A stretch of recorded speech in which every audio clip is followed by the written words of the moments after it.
It's wonderful to be here. It's really a pleasure. I guess here is a strange thing because I'm still in my office at home in Providence, but by here I mean with you all, able to discuss my book. It's an honor to be here, especially with Rachel Polonsky, who I really look forward to talking about the Banya with, and with all of you who hopefully in the Q&A will also be able to ask questions and discuss the Banya with us all.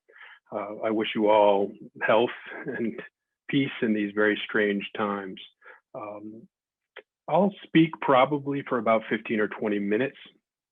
I'm going to share quite a few images just to get you situated into the topic and the book.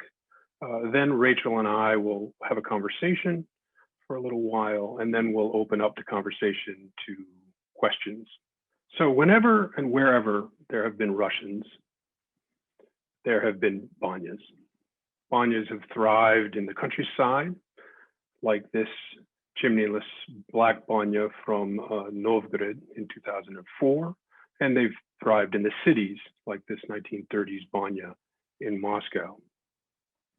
They've catered to men and to women, to czars and to commissars, to factory workers and managers, to Russian nationalists that prized the Banya as a symbol of Russianness, and to Soviet hygienists who thought its utility and appeal could be exported to all the nationalities of the former Soviet Union. The Banya is about, of course, getting clean. But at various times, it has also been about rebirth and restoring lost innocence. It's been about virility and sex, about friendship and intimacy. It existed before the first East Slavic state formed. It survived the Mongol invasion. It persisted in Russia as it rose as the center of the Russian lands. In Muscovy, it flourished under Peter the Great, St. Petersburg, its capital he built. It accelerated even in the process of Westernization.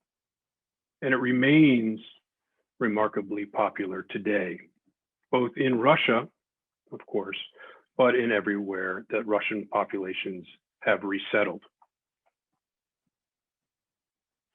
To outsiders, of which there were many who commented on the Banya over its long history, the Banya became a symbol of Russia's backwardness and licentiousness. Instead of magic or rebirth or ablution, foreigners saw sex, impropriety, and a lack of civilization. In the 19th century, Russians began to invert this ridicule and suggested that instead the Banya summed up what was positive about the Russian spirit. It was a positive symbol of what Russians got right, and by extension, what the West got wrong. It was also in the 19th century that the Banya became increasingly a place thought of as crucial to modern medicine. Bathing at that point was rediscovered in the West, and when it did so, when that happened, the Russian Banya became, for a while at least, a symbol of progressiveness and scientific rationality. So my book attempts to tell the longue durée history of the Banya in all of its complexity. Various conceptions of the Banya, some of which I've just introduced, overlap with one another. The meanings are in some ways all overwritten. That is, they're like a palimpsest. Old meanings never quite disappear, even as new meanings accrue. Much of this history is obscured, of course. Some snippets remain. Much of it, like the soot in the Banya itself, has been washed away. Some things, some topics like sex are often only hinted at in the sources. Same-sex relations are even more deeply hidden. The women's Banya far too often is depicted and seen through the eyes of men in the extant sources. So it is not a history that one can write in full. Instead, it's an impressionistic history of all the different ways in which the Banya has accrued meaning over time. My book uses the ubiquity of the Banya to reflect more generally on Russian history. The Banya's features, this history, features many familiar characters and events, but they all appear from new angles.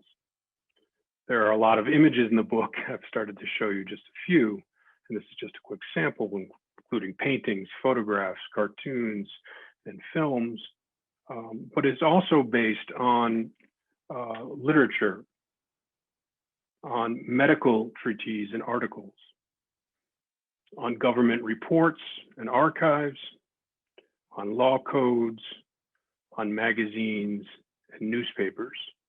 And of course, it's also to some extent, and to a great extent, informed by my own experiences of going to the Banya beginning in the late Soviet period. Political leaders appear throughout the book, from Princess Olga at the end of the last millennium, to the false Dmitri, to Peter the Great, to Catherine the Great, Lenin, Stalin, Khrushchev, Yeltsin, and Putin.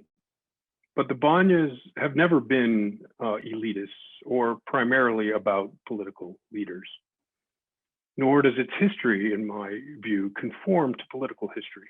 In fact, one of the appealing things about the topic to me was the degree to which one could talk at great length about the full breadth of Russian history without necessarily prioritizing politics.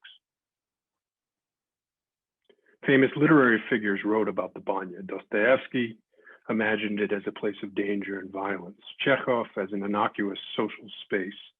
Kuzmin, in his novel Wings and in his diary, talked about it as a place of sexual exploration. Biely in Silver Dove depicted it as a place of rebirth and salvation. Zoshenka saw it as a place for absurdity and humor.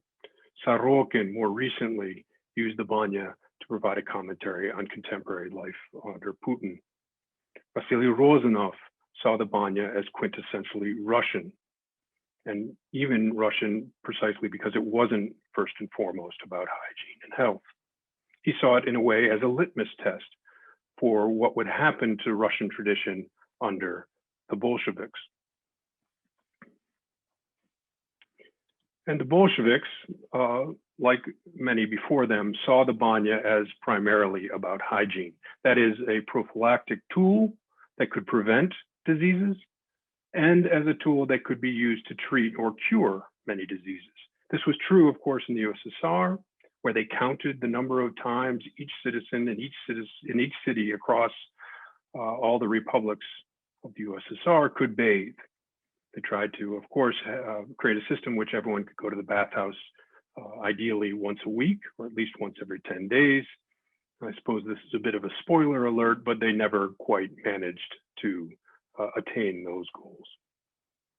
But the idea that the Banya was good for public health began much earlier, beginning with Enlightenment scholars at the end of the 18th century, and it really matured over the course of the 19th century, to the point where at the end of the 1890s, the Banya could be claimed to be absolutely essential to health. As my sources indicate, at that point, trips to the Banya could be seen to cure people suffering from, and here I'll quote, chronic muscle pain, rheumatism, gout, syphilis, scrofula, obesity, and hyperemia caused by rich food or sedentary lifestyle.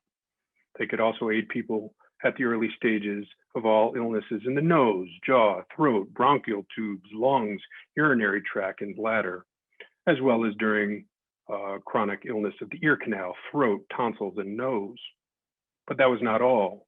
Proper use of the Banya could also address chronic inflammation of the spinal cord and its membranes, neuroses and hypochondria, rheumatoid neuralgia and paralysis from chronic hyperemia, and the stagnation of blood in the liver, spleen, stomach, and intestines, and cholera during the period of the chills, ailments of the bones caused by scrofula, rheumatism, and syphilis, intermittent fevers with the chills, pleurisy, Bright's disease, psoriasis, as well as some heart disease.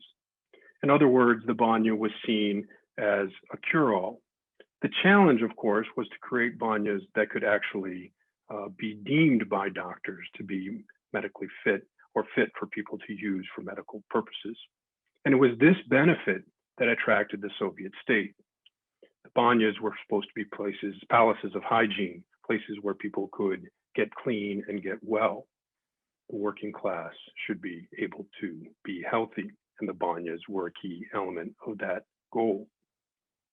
And it is in this way that someone like Rozanov, who did not think of it primarily in terms of health, but saw it as quintessentially Russian, could also at the same time come to be unquestionably Soviet.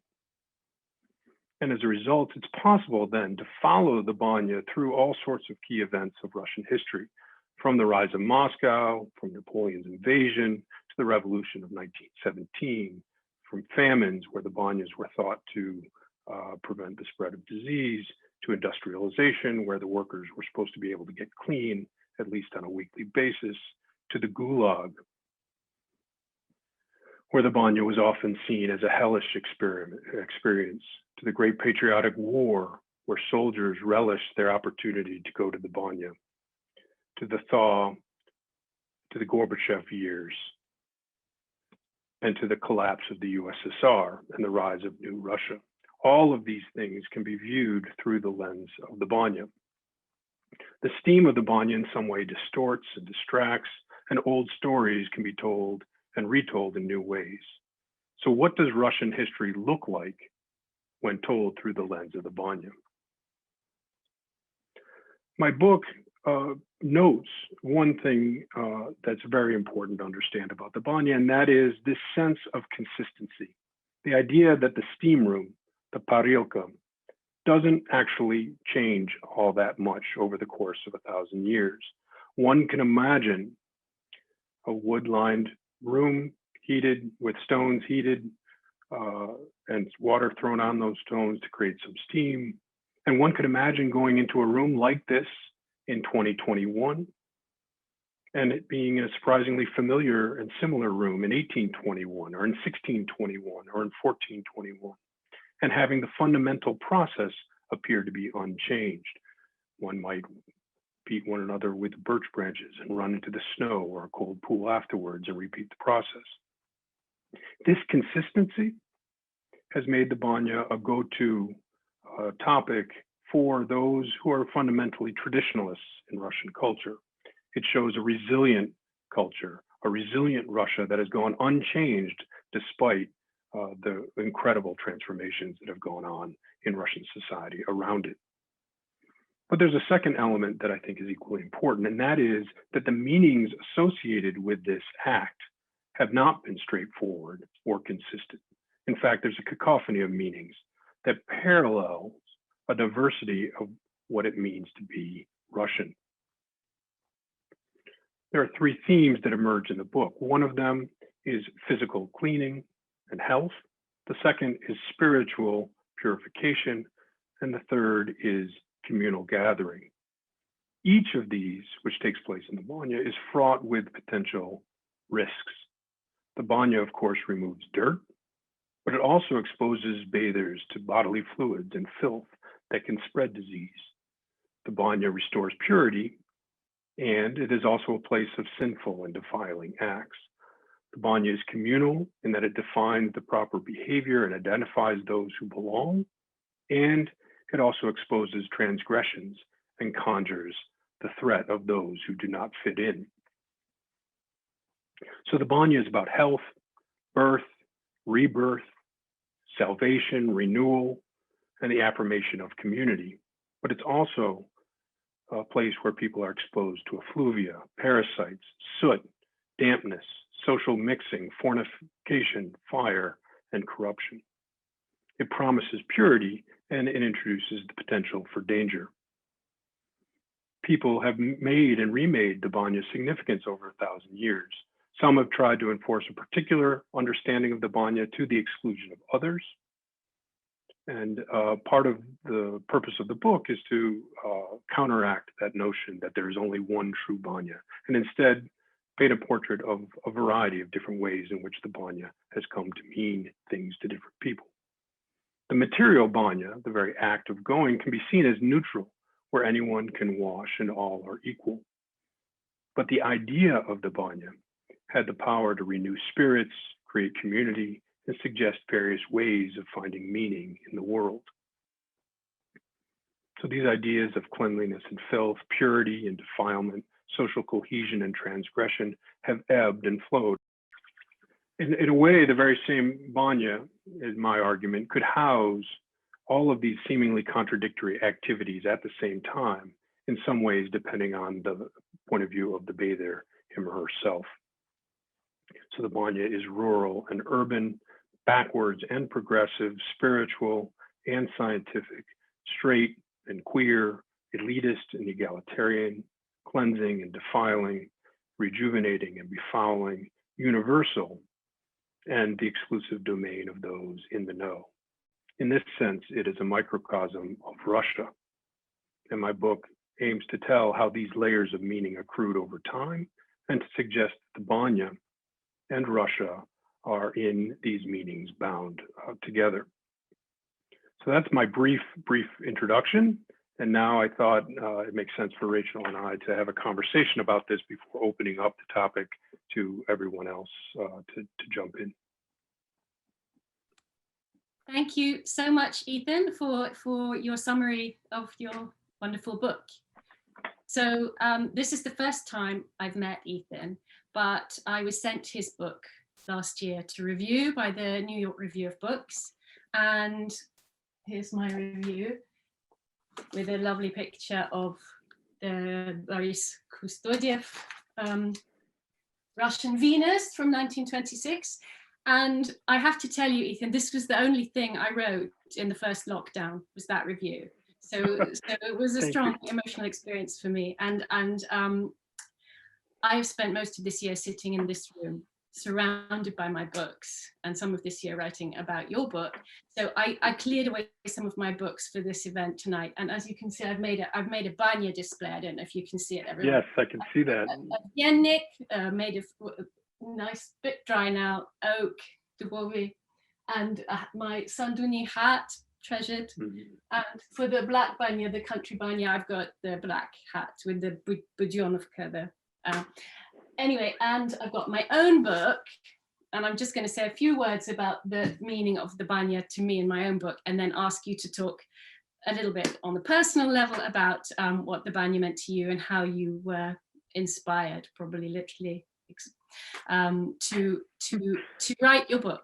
So you, like I, living in Moscow, in Russia in the 1990s, and I was there on sabbatical leave from an academic post, and I used to enjoy relaxing and getting away from my books by going to the Banya. And I was still working very much at that time in an academic writing framework, writing scholarly papers with footnotes and so on. But I have to admit, when I was thinking about your book and the way you introduced the Banya in your preface, in your prologue, and in your and the way you end your book, which we'll talk about later, I realized that something had happened to me in the Banya, precisely in the Banya. It had happened to me creatively. Something had happened to my writing, and I realized I wanted to loosen up my writing and write in a different way. And I began to write these travel letters for the Times Literary Supplement, letter from Moscow. The first one I wrote was set in the Banya, and it became the germ of the 20-page chapter in my book Molotov's Magic Lantern, which is set in the Banya, which is a sort of skid through some of the history and some of the references that you go into in such panoramic range and great detail and vividness in your book. But there was that sense for a foreigner coming from a very straight-laced academic environment of Cambridge, of just loosening up my imagination and loosening up my sense of my encounter with Russia that actually happened in the Parilka, in the steam room, and led me to write nothing on the scale that you wrote about the Banya. But I'd like to ask you about that experience, because your book is bound by these two very vivid added sections, your prologue and your epilogue, where you describe your own experience of the Banya. Can you tell us about that? Yeah, no, that's a great question. And it did not begin for me as an academic topic by any means. It began, as it sounds like it did for you, as an experience, as something that, and here I have to say, Rachel, we're in keeping with so many foreigners who have come to be fascinated by the Banya. They experience it as something different, as something unusual, as something that they hadn't experienced at home, and they begin to question, what does it mean? Some, of course, are quite negative, but many are positive, and they come to think, well, why is it that this is happening? And for me, that was the first question: was this feels wonderful, and why don't I know about this, and why isn't this happening at home, and what does this tell me about Russia? But it was not an academic question, so I was taken by my friends, many of whom were athletes or young businessmen. And then I would be taken by academics, and then I was taken by other people. And it seemed strange to me that this institution, which to my mind I initially associated with my sports friends, was also claimed by the intellectual friends I had, by others. And it seemed that that universality, to my mind, was quite shocking. I was also quite ignorant of the history. So I assumed it was some sort of communal Soviet thing. And in some ways, the buildings that I first experienced, the Banya in Moscow, were emblems of a Soviet idea about what the Banya should be. But it quickly became clear when I talked to my friends that this was not, of course, just a Soviet institution, although it was that, but also something that was deeply ingrained in the Russian past. And that's what got me sort of excited about it.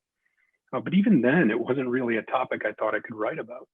And I just sort of read on the side and read popular literature and read references to Banya whenever I could. And then at some point it dawned on me, and perhaps the same way when you had your writing loosened by the Banya, it occurred to me, especially after I'd written my first book on Stalin and science, that in a way my academic writing had not spoken to the very aspects of Russian culture that had attracted me in the first place, that I found so inspiring, that I found endlessly fascinating.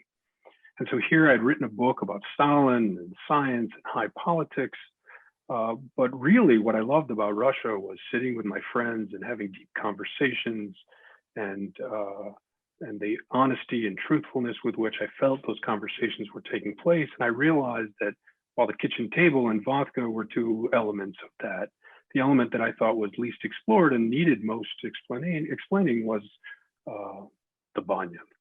And so it went from a topic that was just a personal fascination to an academic one. And I have to say, it corresponded with a time in which my own sense of hope, which had dominated my ideas in the 1990s about where Russia was going, had devolved to some extent and become much more pessimistic. So I turned to the Banya as a way of talking about Russia and the part of Russia that I thought was most, in some ways, attractive.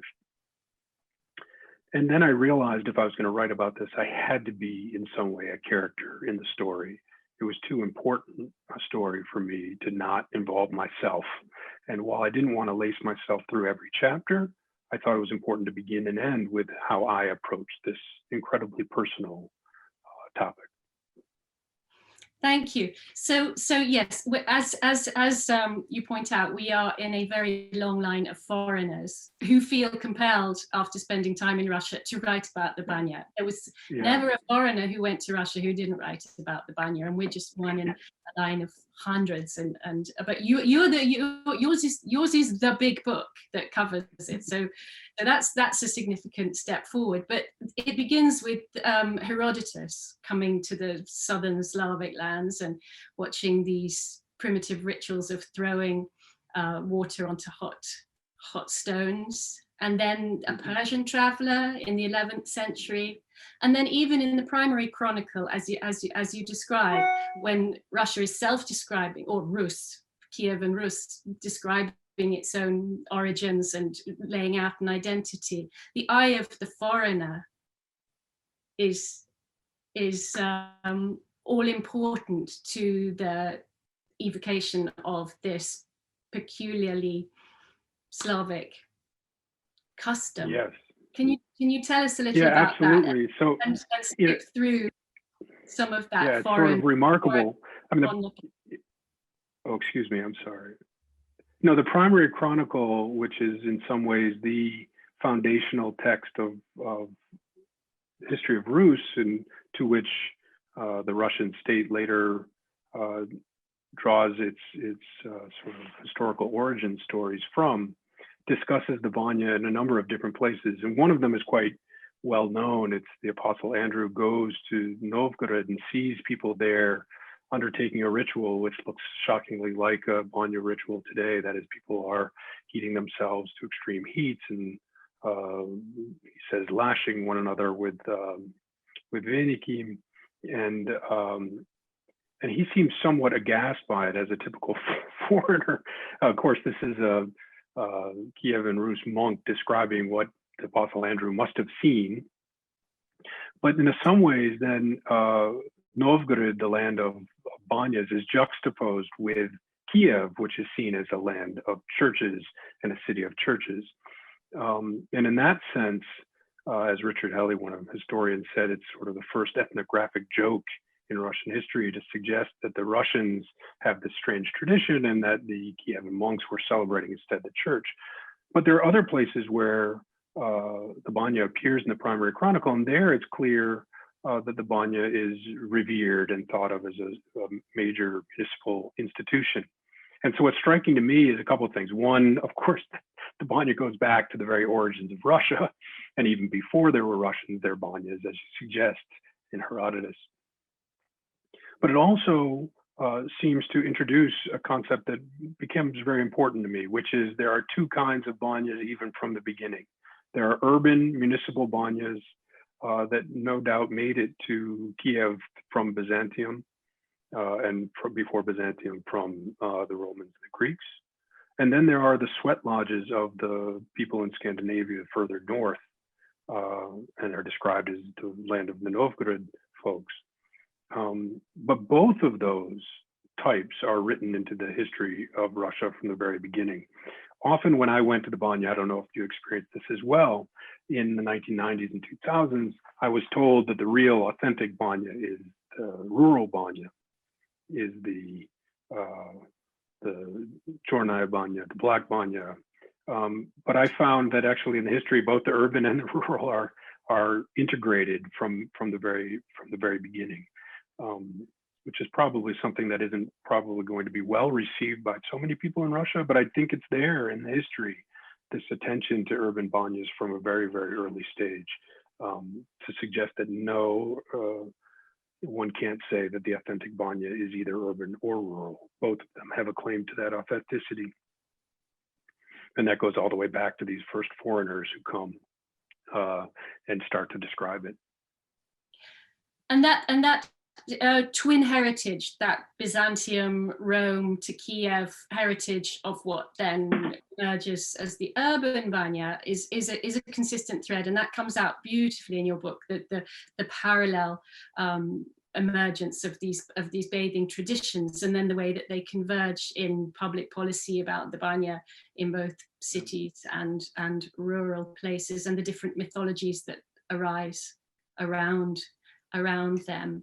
Back to the foreigners. So in the 16th century, when for example, Englishmen were getting on ships and discovering the Russian lands, they had a very voyeuristic and shocked response to seeing people bathing, and focused a lot on the uninhibited nudity of Russian bathers. And at that time, as you describe, even washing was considered to be something unwholesome in other parts of Western Europe. So the shock is even more intense. And it's only later in the 18th century, really, that there's a kind of polemic that emerges in Western Europe about the possible health benefits of the Banya. Can you tell us about the 18th century? Because that's a very interesting epoch in the history of the Banya. Yeah, that's a great question. And it's true that so roughly from the 15th century to the middle of the 18th century, the historian George Vigarello says that Western Europe went 300 years without a bath. And the idea was that baths were dangerous. Exposing your body to water or to anything really could cause harm. Also, the banyas were associated with prostitution and other behaviors that many in the church and the state wanted to try to weed out, and it was associated with the spreading of the plague. And so for 300 years or so, Western Europeans, it's not that they never bathed, but they treated bathing as an exceptional activity that one had to undertake under very careful and directed instructions from scientific experts. And so when they came to Russia and saw people bathing, you can imagine that it was even doubly shocking. If it was shocking for me, then it must have really been shocking for them in the 15th, 16th, 17th century to see people naked, to see men and women often together and visible to one another, going to the Banya. And so many of the Western observers took this as evidence of Russia's uncivilized nature. One of them in particular, Shabda Dorosh, was a member of the Paris Academy of Sciences, had gone to Russia to observe the transit of Venus, and while there had experienced the Banya. And he was from a line in French Enlightenment thought that really wanted to suggest that Russia was not an enlightened or civilized country. But there were others at that point, and this is why in some ways the 18th century is so interesting. There are others that begin at that point in Western Europe to think about bathing as a prophylactic regular activity and one that might actually contribute to health. And one person that was extremely influential in that activity was a Portuguese doctor named Sanchez, Antonio Ribeiro Sanchez, who himself had been exiled from Portugal and went to Spain and then ended up in England and finally got trained in the Netherlands as a top-notch doctor, was sent to Russia to work in the court, had even, in fact, managed to cure Catherine the Great, before she became Catherine the Great, of what seemed to be a fatal illness or potentially fatal illness, and he was able to cure her, and then became a court doctor. When he was kicked out of Russia, he went back to France, and in France he started to write about the Banya, which he had experienced in Russia. But this is the first example of someone with scientific background, medical expertise, who articulated a version of the Banya that was healthy. And this had influence. It was published in French, and then it was published in German, and then in Russian, went through many editions. And this became one of the foundational texts that began to make the argument that bathing was in fact healthy. He kept up a correspondence with Catherine, and she integrated some of his ideas into the law code, suggesting that the bathhouse was crucial for health in the Russian Empire and probably crucial for health everywhere. So at this point, and it's a bit of an irony, in Russia, the bathhouse had been a popular tradition, had existed in the vernacular idiom of the Russian peasantry, was often disparaged by the westernized elite who thought they were following the Western tradition. And so in some ways it took a Western doctor to rediscover the value of the health value of the bathhouse. And Sanchez articulates that quite clearly in the 18th century. And it's really over the course of the 19th century, very slowly and haltingly, that this scientific medical view of the bathhouse comes to the fore. There are a lot of reasons it doesn't take off immediately in Russia, but it is interesting that it's a foreigner who first discovers or first articulates in sort of unimpeachable scientific language the value of the Banya. Yes, I when I was working on my book, I absolutely fell for Sanchez. He writes with such passion about the Banya, which he calls the great healer, and he says this is going to change the world. The Banya, everyone has to do it, and he was trying to, as you say, persuade Catherine the Great to put the state behind the provision of banyas, and she took that very seriously as a way of strengthening the health of the population. And this was a time when there were not doctors in the sense that we have them now all over the place. There were banyas instead. And then you get into the 19th century, which is very interesting and exciting and full of thousands of paradoxes, like all the passages in your book. The Napoleonic invasion and the emergence of the idea that the banya is peculiarly Russian in a good way, as well as you say, the idea that it's Russian in a primitive way, as in primitive as less civilized. So these two ideas run concurrently, but there are cartoons of sorry, something's happening. Can you all hear me? Yes. So there are cartoons, one of which you show, of Napoleon being walloped with Viennicky and screaming in pain, and these burly Russians saying, well, it was your idea to come here and come to the Banya. And can you tell us about how that works? The other thing I'd love you to talk about, given that we're living through a plague at the moment, is the fact that banyas were so important in the prevention of disease throughout this period, and this was so important in the 19th century, even before there was germ theory, even before people knew how diseases were transmitted. The banya suddenly became a crucial element in keeping the health of the population. Yeah, so it certainly, Sanchez is the first to really articulate that this would be a good way to confront infectious disease, was to have people go to the bathhouse, and Catherine certainly agrees.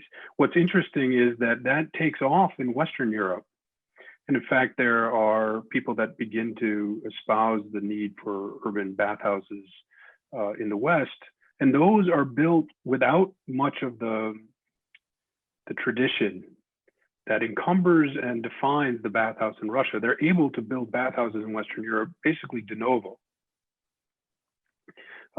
And so they do build them to essentially treat diseases, whereas the Russians are confronting the idea that the bathhouse has all sorts of built-in traditions that Sanchez sometimes thinks people aren't not bathing correctly according to his medical ideas. But why aren't they bathing correctly? It's because the peasants and the Russian people, the Narod, have their own idea about how to bathe and are reluctant and skeptical of this outsider telling them what to do. And it's that notion of the Narod, of the people understanding better than the experts, certainly than the westernized experts, that becomes quite powerful after the Napoleonic Wars. Is there sort of a turn to Russian nationalism and a turn toward the idea that perhaps the Russian people, in their infinite wisdom, have come up with something on their own that the Westerners then can only emulate and copy.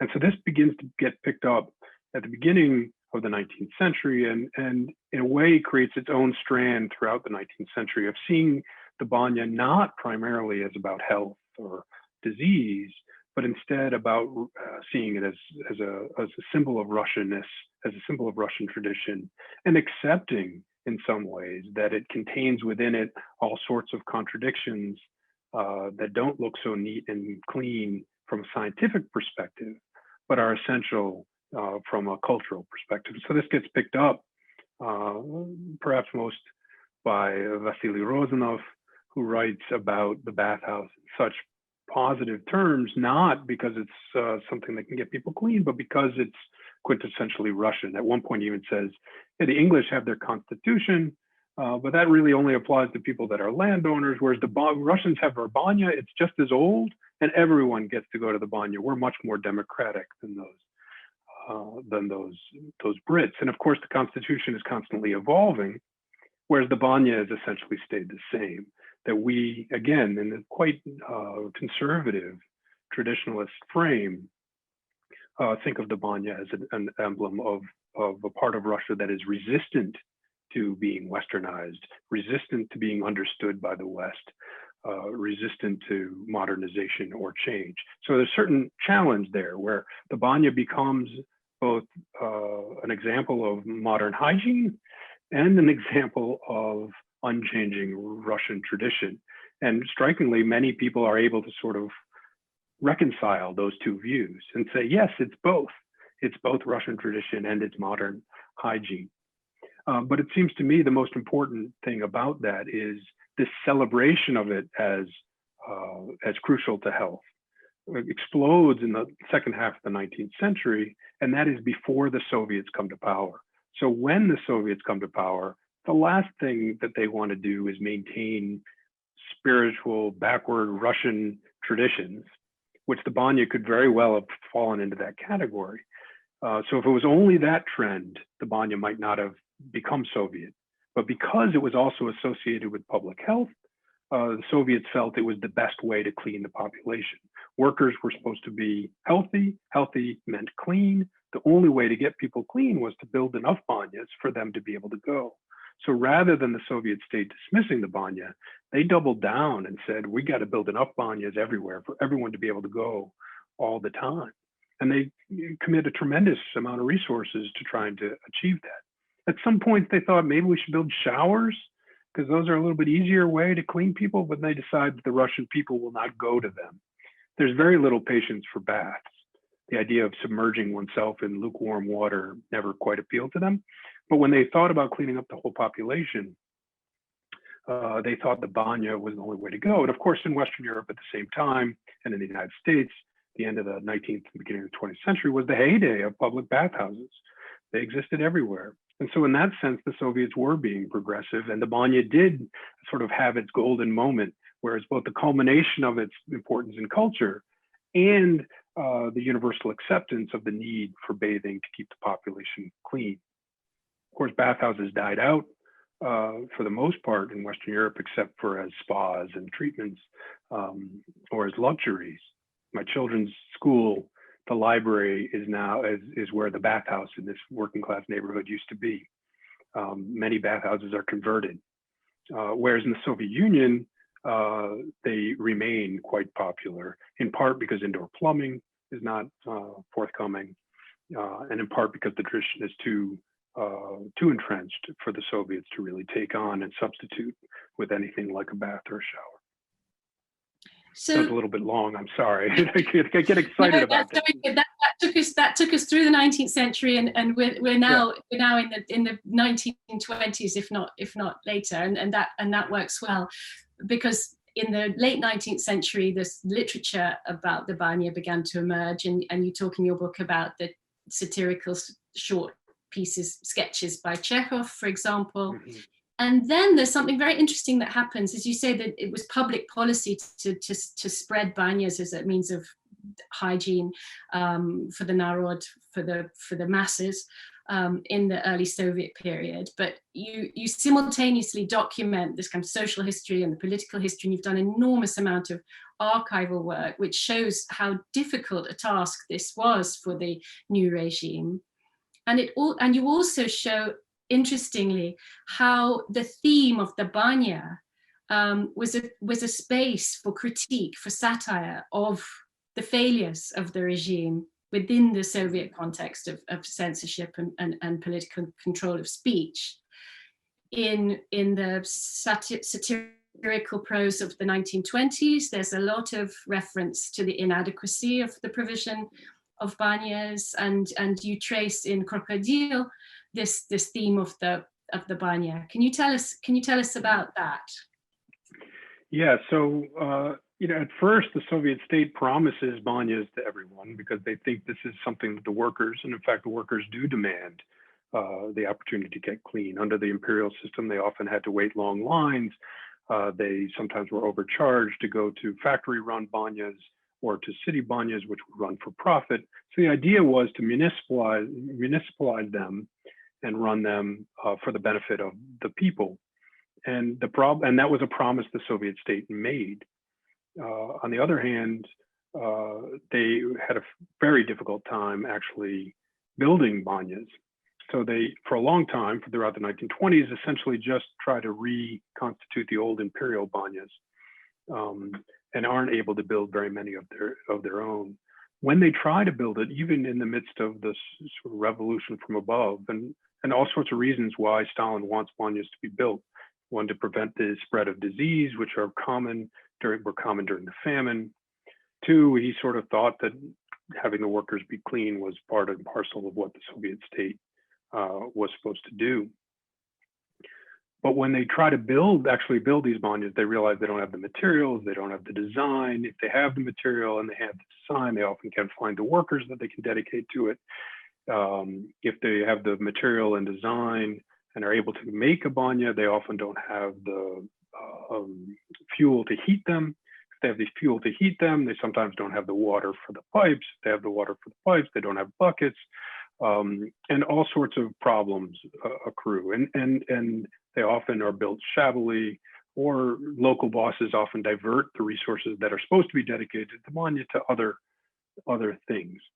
And so that's painfully clear in the archives. And it's also clear that people it's not a high enough priority for local leaders to actually take the resources that are dedicated to the banya and use them to actually build enough banyas. Of course, there are some banyas that are built, quite beautiful and used as symbols of what is possible, but for the most part, there aren't enough, and they're never able to build enough. But at the same time, and I think this is one of the reasons why they become the object of such satire. It's almost impossible for the state to deny that this is true. People know that they can't go to the banya in their town. They know that they are unable to bathe. And so the satire becomes a sort of a release for this sense that the middle management, of course, the problem was never with socialism itself or with the command economy or with the political leaders at the very top, but it's instead the criticism is directed at the middle management folks that are responsible for running banyas in various towns. So all of the satire is generally directed at that middle level. And people are frustrated by the fact that they aren't able to bathe. At the same time, this other notion of the banya as a tradition, as something quintessentially Russian, as a place for people to talk, as a place for people to gather, never goes away. And so even though the Soviet state really does downplay that as what the banya is all about, in terms of popular culture, that remains. And so by the 1960s and 1970s, when the Soviet state has finally begun to solve some of the problems, incidentally, not by building enough bathhouses, but because more and more people have indoor plumbing, the bathhouses even then remain, not because they're fulfilling the Soviet need for hygiene, but because people have a sense that bathhouses are also an important place for people to gather, for people to chat, for people to get away from it all, even in cities, not just in the rural areas. So places at that point, like Saint-Denis, which had been popular in the imperial period, get sort of rediscovered as sort of ideal places for people to get away from it all in the Soviet system. Thank you. I can see a fascinating set of questions piling up in the chat. So very soon I'm going to turn to those questions and read them out for you, Ethan. But just as we move forward in time, we're now in the 60s and 70s, and there's a mythology that emerges then of the rural banya in particular, isn't there? Which is as a place of magical transformation in a very different way from the satirical context of the municipal banyas that were always not quite good enough. Can you tell us a little about that, and the emergence of the banya as a theme in the village prose writers, for example? And like in Shukshin, he's got a great little story called Alyosha at Large, in which a man insists on spending his Saturday attending to the banya and stoking his fire and then taking a banya. And his wife doesn't understand it, and even his son is not taking to it. But this is an example of somebody that's maintaining a tradition in the face of the onslaught of Soviet modernization in a way. And elsewhere in the village prose and elsewhere, you see this sort of celebration of the rural banya as as a place of tradition, a place of a Russian past that hasn't been in some ways Sovietized. So there's what emerges in a way is a rural Banya that is backward looking and traditional and attuned to the spiritual needs of the people. And there's a long trope of the bathhouse serving as sort of like the people's church, as a place to go to be for salvation and rebirth, literally birth in some rural bathhouses where women traditionally gave birth, but also rebirth, where one can be reborn and replenished. And that emerges and is associated more strongly with the rural bathhouse than the urban one. But this is also the same time where with films, which I showed a very brief still of, like Irony of Fate, or like the film Old New Year, where people gather in urban banyas, not so much to rekindle a connection to the Russian past, but to get away from the Soviet present. It's sort of a space apart, a space that is not overwhelmed by politics or ideology.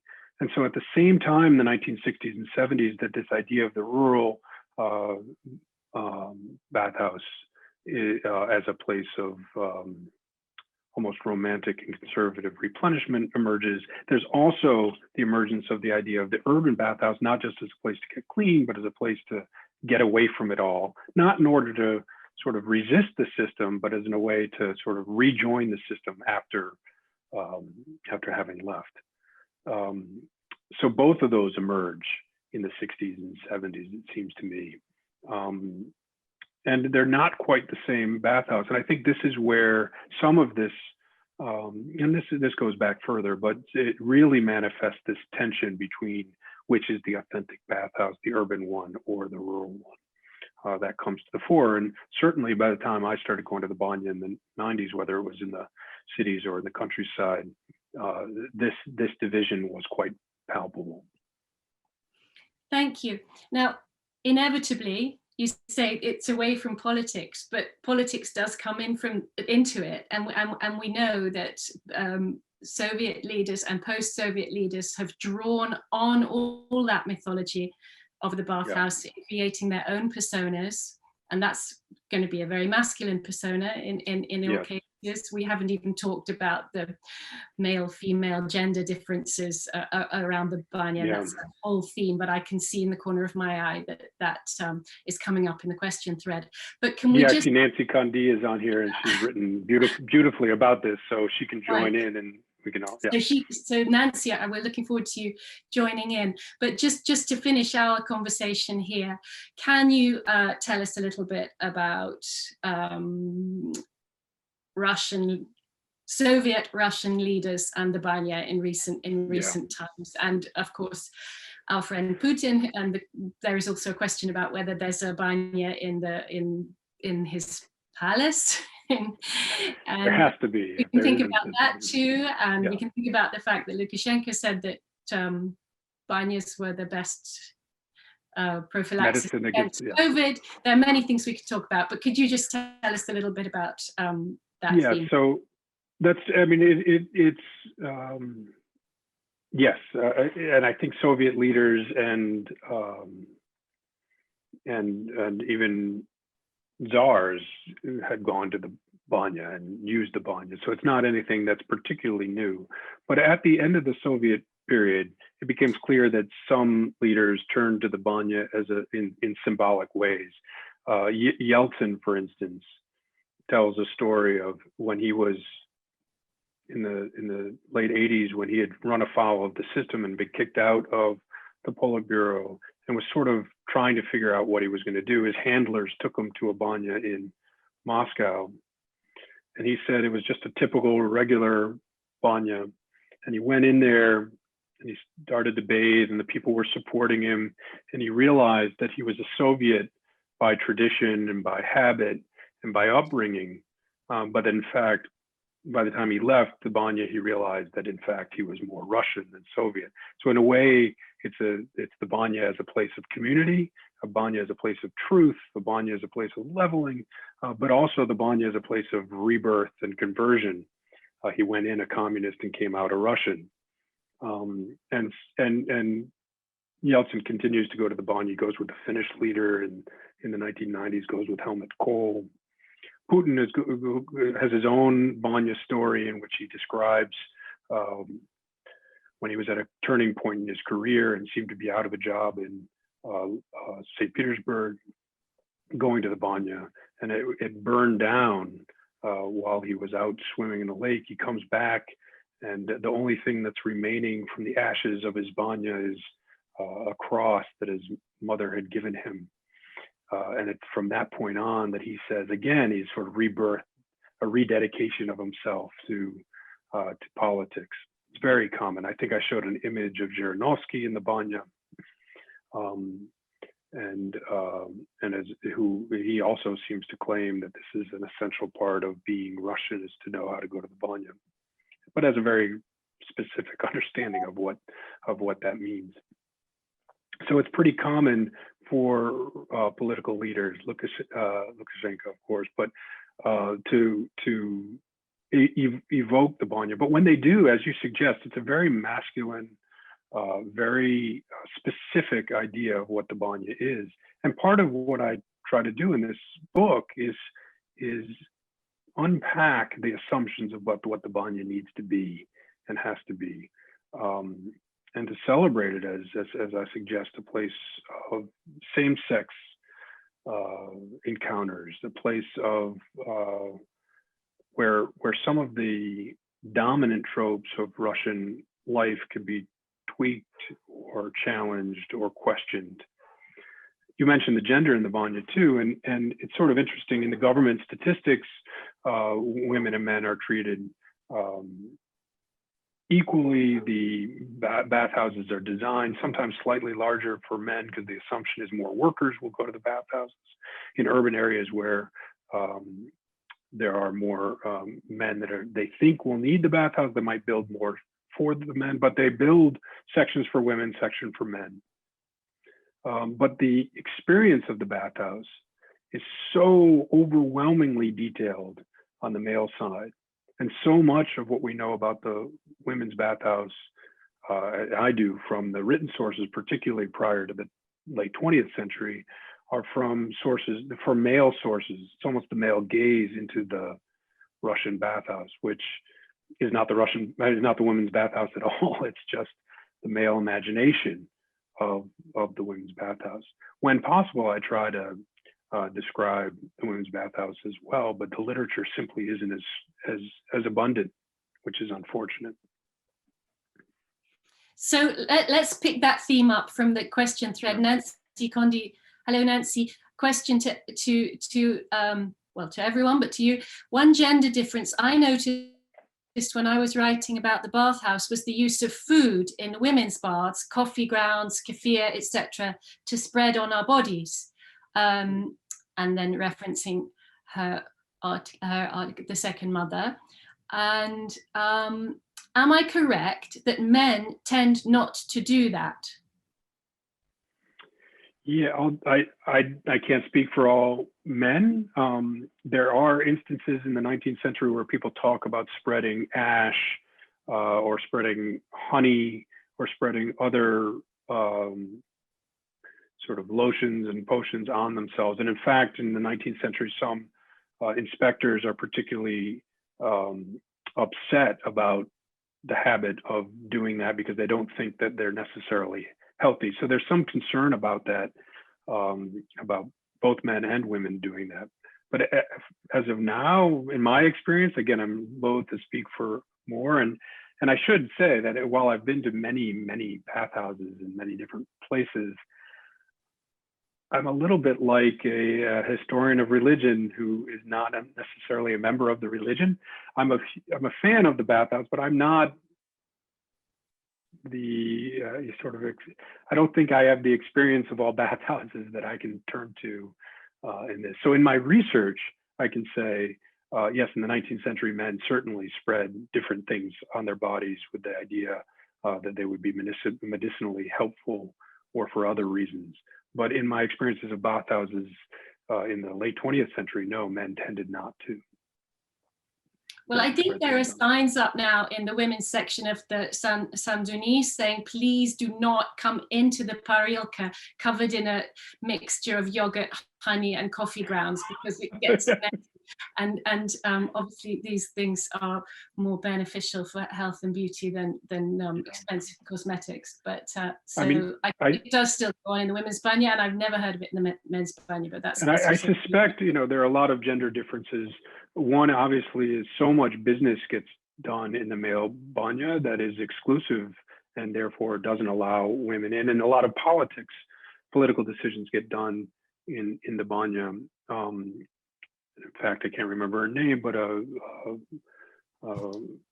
female member of the Duma basically said women are never going to have power in Russia until the business and politics stops getting done in the banya, where they're not allowed. On the other hand, I also think there's something to the idea that there were a lot of places in the Soviet space where men gathered without women. But there were fewer places in public where women were gathering without men. It's a little like the salon, but the banya was certainly, I think, therefore had some more valence and power, perhaps, for women who were able to gather there. You also talk that another paradox that you talk about in your book is that in the late Soviet period, when everybody living in their apartment, and there are very few places for social interaction. And for men, the banya can be an escape from domesticity, an escape from the female-dominated environment of home, and that has its own liberation. And for women, it's an escape from the male gaze to be in an all-female space. And as you say, that many representations of women bathing tend to be more in the realm of fantasy than reality, apart from that wonderful painting by Galina Serebryakova, which is a very strong image of women bathing together. Now I'm looking at the questions, and there's some overlap between them, and I'm getting my glasses on. So one question is there any well, there are questions about the origins of the Russian banya. One question in particular, that there's Greek bathing traditions, Roman, Jewish mikveh. What are the origins of the Russian banya as such? And you may already feel you've answered that, but that is. Yeah, the way I see it, it's as this as a combination of sort of the urban bathhouses of Greece and Rome making their way through Byzantium to Kiev and Rus, and also the native sweat lodges of the people in the northern forested regions. And in some ways it merges these two, but it also comes into contact with the hammam and the mikveh, and I don't think there are even the Damastroy, which is a sort of guidebook to household behavior in the 16th century, talks about you shouldn't take bath. This is to a good Orthodox household in Muscovy. Don't take bathhouses with Jews, because that will be dangerous, which implies that is in fact taking place, it seems to me. And there's all sorts of restrictions about who one is supposed to bathe with, which suggests that that the history of the Russian bathhouse is not doesn't have a single origin story. That if we take the bathhouse today, it has accumulated meanings and accumulated habits and traditions that began before Kiev and Rus, and certainly did not stop and become authenticated at any one point. Rather, they are continually evolving and growing. At least that's the argument I try to make. And here's an interesting question. Was the architecture and appearance of the banya used for monumental purposes in a similar way to Roman baths? Well, it's certainly celebrated in the Soviet period, and even in the 19th century, as major sort of municipal buildings and celebrations, but I don't know enough about the history of architecture to say whether it's similar to the Roman baths. I have to confess my ignorance.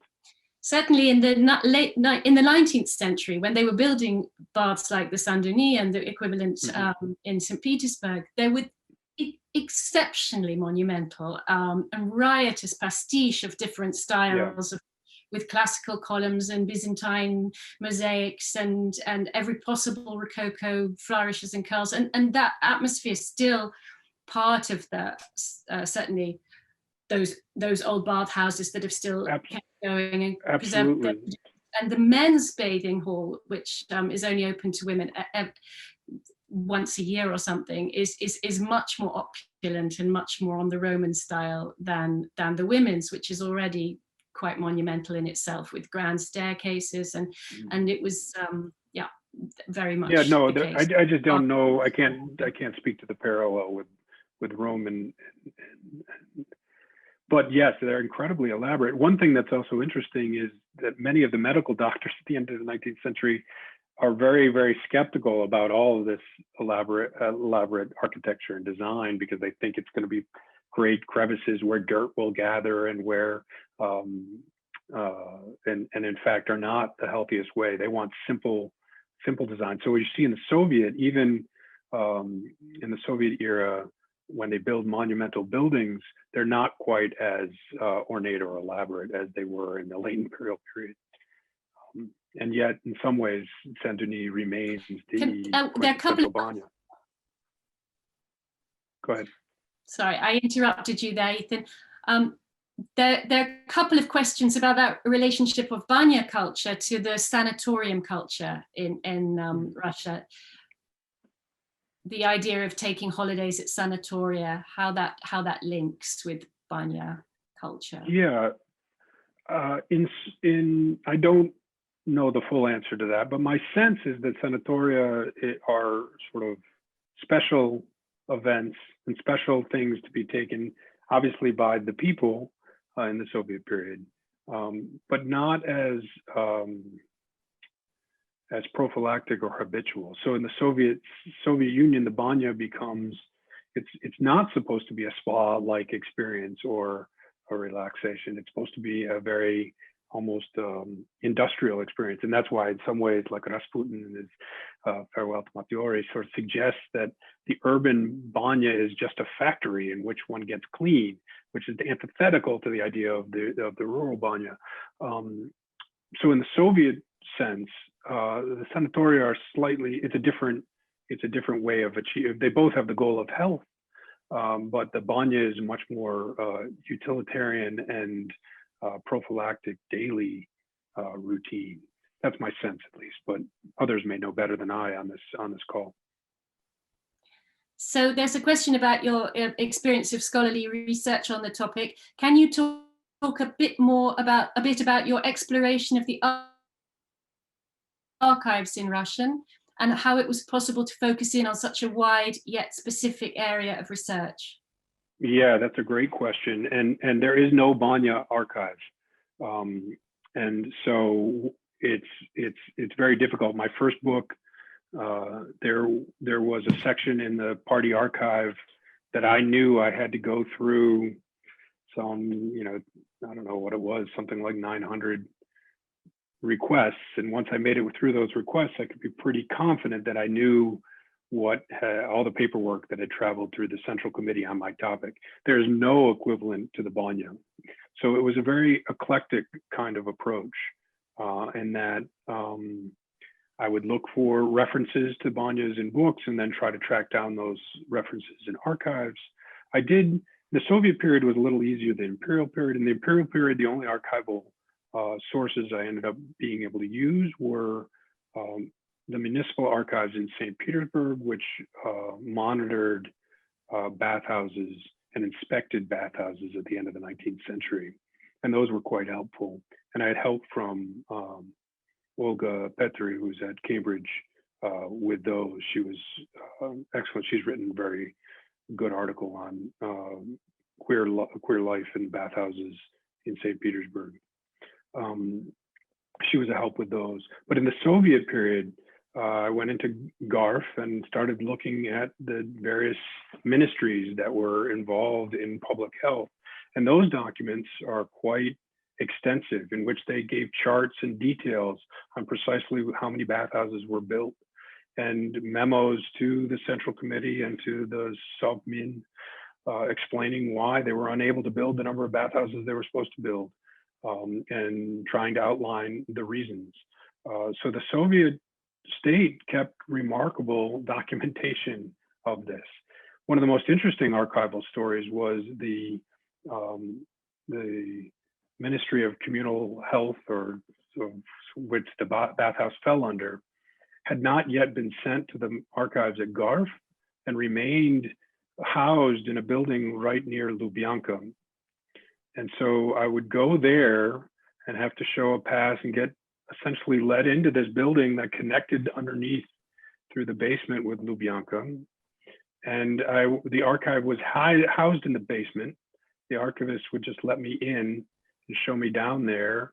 I don't know whether they were kidding, but they would point out to rooms that they said had been used as places to keep prisoners in the 1930s, including the room that I was doing my research in. And there, I was just given free rein to go to the shelves and pull off the files that I needed and work with them, and then put them back when the day was done. And essentially, when I came back up from the basement at the end of the day, the archivist would check to make sure I had nothing on me. And that was that. One of the things I found in that archive, which was quite powerful, was the story of a bathhouse that collapsed in the 1970s in a small town outside of Moscow through negligence. It would have been a building that had originally been a synagogue in the imperial period, was converted into a bathhouse. But when it was converted, the walls were not reinforced, which was often the case in the Soviet Union. They were desperate to build bathhouses. They built them out of buildings they could find. This bathhouse collapsed, killing a number of people. And the head of the municipal administration in the town were sent to prison. And it led to a all-around investigation of the conditions of the bathhouses in the Soviet Union more general in the 1970s. So that kind of paper trail in the archives is quite, it's not easy to find because, again, it's not really organized by Banya. But when you find them, sometimes the trail leads you to more material and more material that allow you to then unpack the story. Thank you. And here's another question. Pre-20th century, where did noble classes bathe? In private personal banyas, or did they ever use communal ones? I know you have interesting answers for that. Yeah, so that's a great question. Some had private banyas in their estates. Some did not bathe. Those that had become westernized in particular did not consider banyas to be necessary for them. They were necessary for the workers or those that labored with their bodies. But some elite Russians, particularly in the beginning of the 19th century, thought that changing their linens in keeping with what was then still predominant in Western Europe was enough to clean oneself. You could clean your hands, your face, and changing your linens was enough to clean your body. Then over the course of the 19th century, that begins to change. Bathhouse operators who are not particularly concerned with hygiene start to develop, first with the first building at Saint-Denis, and then with others, different gradations of bathhouses in the urban bathhouses. So they would have what they called noble baths. Those were baths that were more expensive and often had more accoutrements. Bathhouse attendants that could attend to people, provide massages, provide other things for the bathers. And then they had the people's level as well. So this kind of gradation of bathhouses emerges in the 19th century, in part to service a more elite class. Gilyarovsky, in his description of bathhouses in Moscow at the end of the 19th century, says not a rich man, not a poor man, nobody went without going to the bathhouse. Even if you had a bathing facility at home, you would go to the bathhouse. Even a Grand Duke under Nicholas II was often found himself going to the bathhouse. He went to hire bathhouse attendants for same-sex sex. Kuzmin talks about going to the bathhouse with other members of elite and noble classes. So it was not exclusively for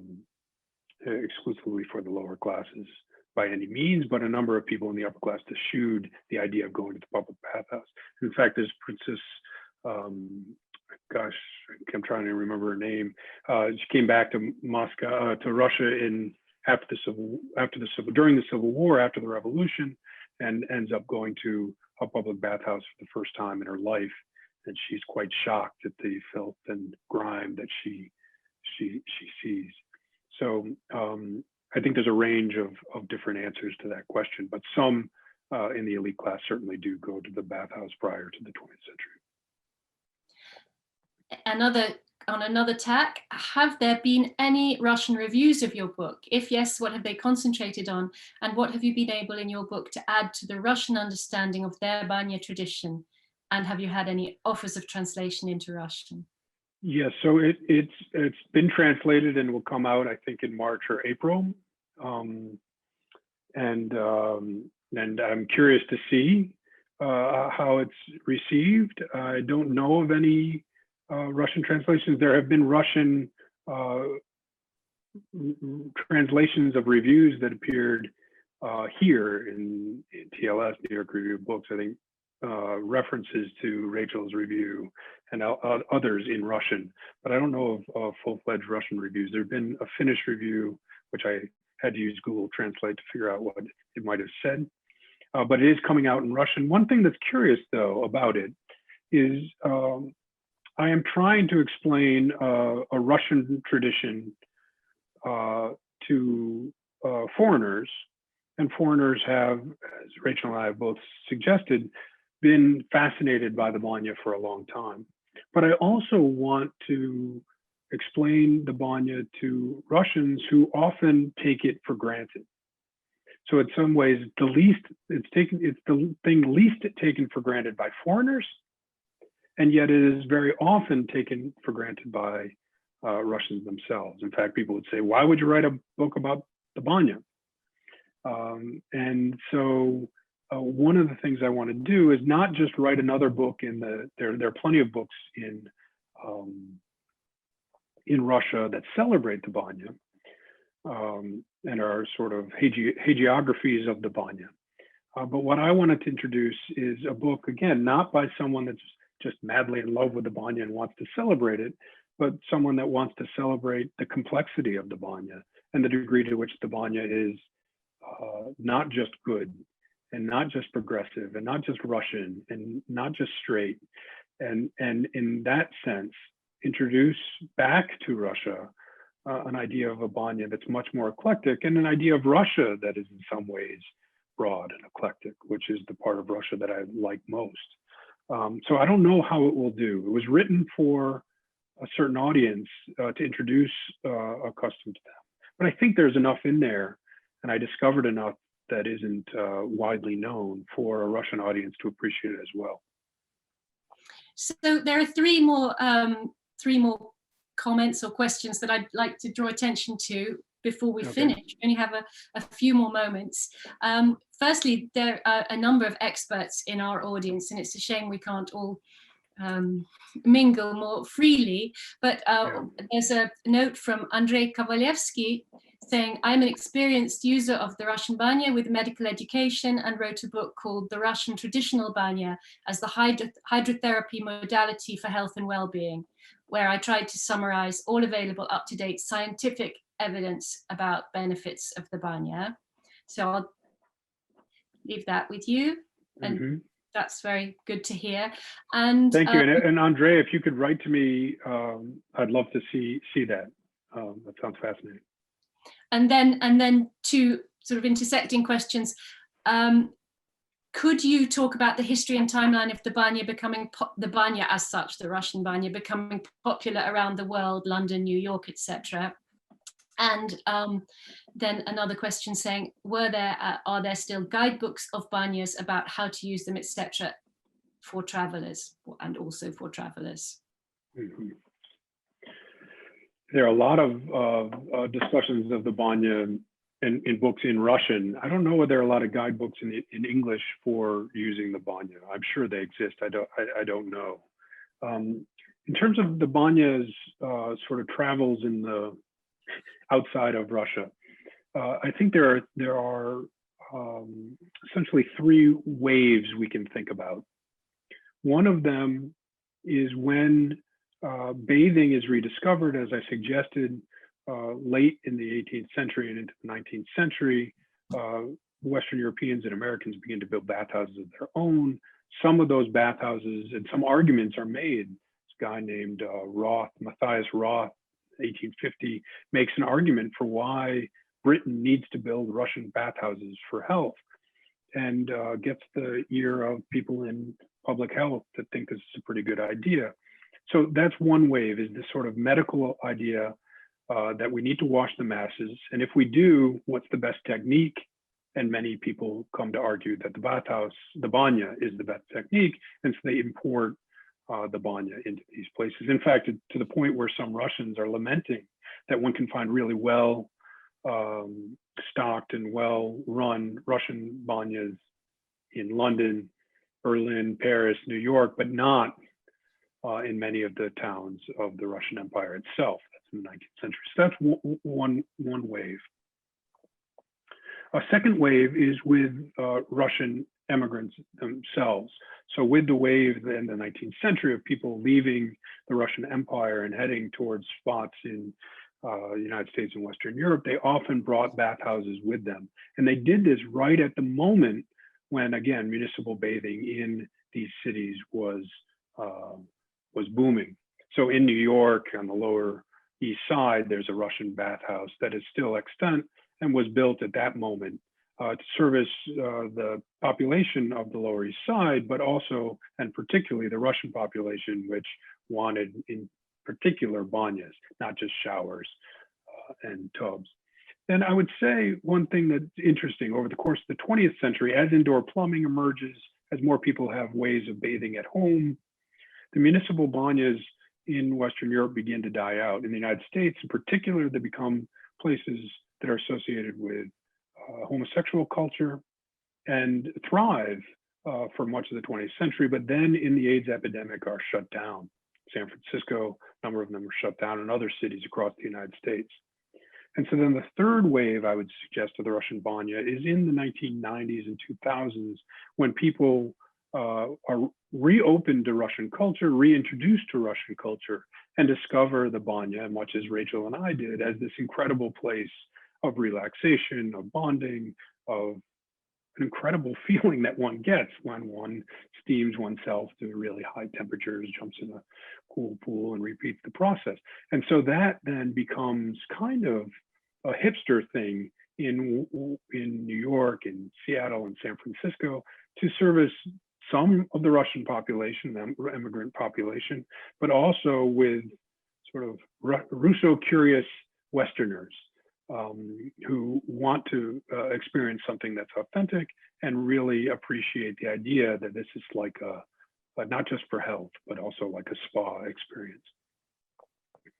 So yeah, I would say those three waves are what one might think about when we think about the West and the banya arriving in the West. Well, it's 7:30 now, and we don't know, we haven't answered the question of whether there's a banya in Putin's dacha on the Black Sea, but I can't. I think there must be. One in the Navalny feature on that, yeah, as I recall. And then if you watch the Russian Channel 1 news, the whole place is a building site and it's nothing to do with Putin. So we'll have to keep wondering about that. And the attitude of the Putin regime to banyas in a nutshell, Ethan. Well, so since the 1990s, this municipal support for banyas in Russia has ebbed quite a bit. It's returned a little bit. So the idea that cities are responsible for maintaining and keeping banyas for people to go to get clean has died. And what's come in its place are these privatized banyas, ones that are, if they are businesses, are expensive, hard to get into, and often lamented by Russians that some ironically see the late Soviet period as sort of the ideal time for banyas. And then there's the privatization of banyas. It's the elite Russians building banyas and sometimes saunas in their own homes has then displaced the idea that one is supposed to go out in public and mix with people one doesn't know in the bathhouse, which to me is one of the things that's always been remarkably appealing about the bathhouse, is seeing all these other people that on the street look one way, and you get in the bathhouse and somehow, and this is one of the classic tropes, so I'm repeating something that is commonly articulated, but it erases the differences that are so apparent on the street, and in the bathhouse, it seems so leveling. I feel like the privatized bathhouses that one sees in these fancy new rich cottages, many of which I've been to, lose much of that communal aspect, which I think is one of the essential features of what makes the bathhouse so interesting in Russia. Well, thank you so much from me for this fascinating conversation. And shall I turn over to you, Raf? Thank you. Well, let me just say quickly, thank you, Rachel, and thank you to all the audience. I'm sorry if we did not get to all of your questions. I understand that many of you know quite a bit about this, and I wish I had had the opportunity to learn from you. But really, thank you all for coming. I appreciate it very, very much.